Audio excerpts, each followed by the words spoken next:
Hi, my name is Rebecca Gresby, and I'm going to be talking about Chapter 12 from our Media Ethics at Work book. So, the case in this chapter is about a girl named Abby Carroll who died in 2013, and she attended a university, so that university's newspaper really wanted to be able to write an article about her death, and so they wanted more information and turned to social media to get that information, which they already knew was a very problematic and unreliable source because it doesn't necessarily come from a reputable source all the time. So when they wanted more information, the managing editor took it upon himself to log on to the social media account for the newspaper and ask their followers for any information on her death. They ended up getting a lot of backlash from the university community, which I mean them as in the newspaper as a whole, because he was not posting this on his own personal account. So most of Carol's friends unfortunately found out about her death through the social media post, which is very disappointing. And this is really where the ethical dilemma comes in, because there was no report of her death or confirmed report about it, and it was all speculation at that point.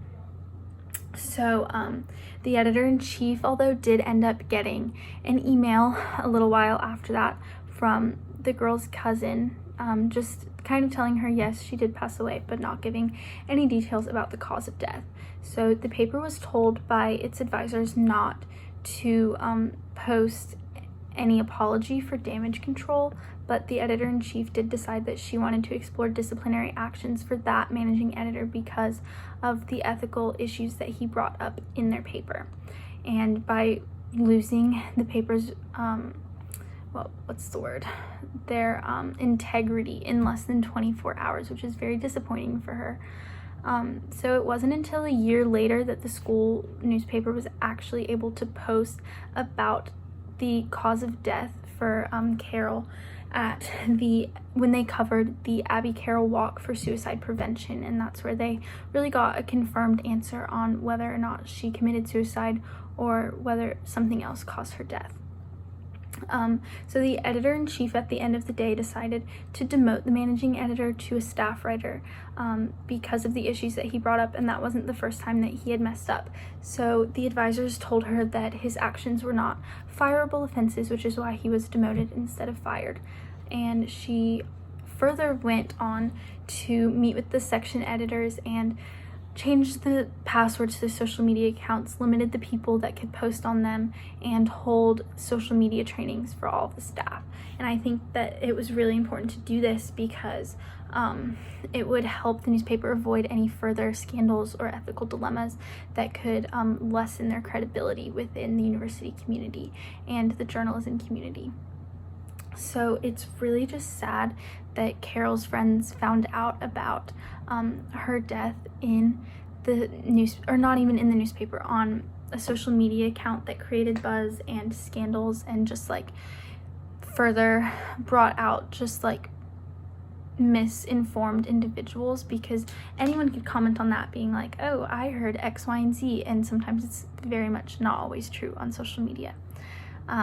So at the end of the book, there were some questions, and I wrote down my answers. So for the first one, I think that a news organization should be able to report on the cause of death, but only after they have confirmed information about what happened from a reputable source, instead of just random people on social media or just random posts that they see somewhere.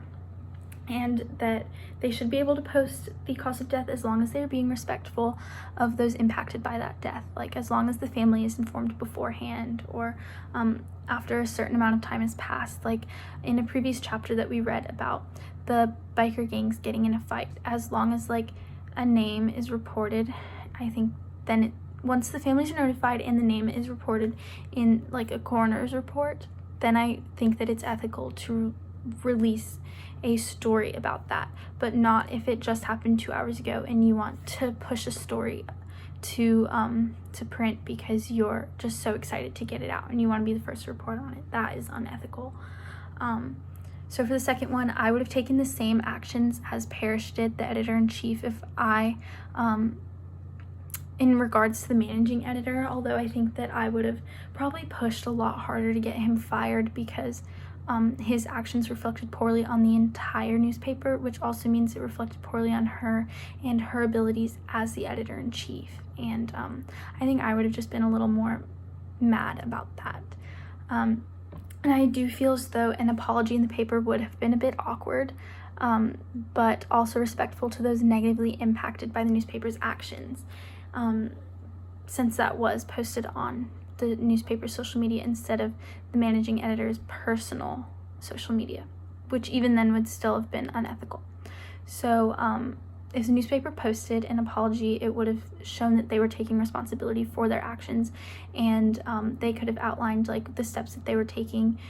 maybe not outlining the fact that they demoted him, but saying that they are working hard to increase their social media education and stuff like that.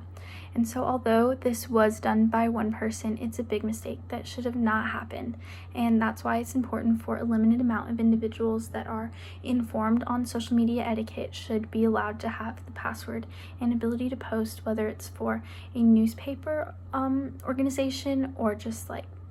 a church's social media accounts or any organization's social media accounts, to eliminate the possible options for ethical dilemmas, because the people that are posting should be made aware of the do's and don'ts of posting on social media. And yeah, so that's all I have for this week. Thank you so much for watching. Bye.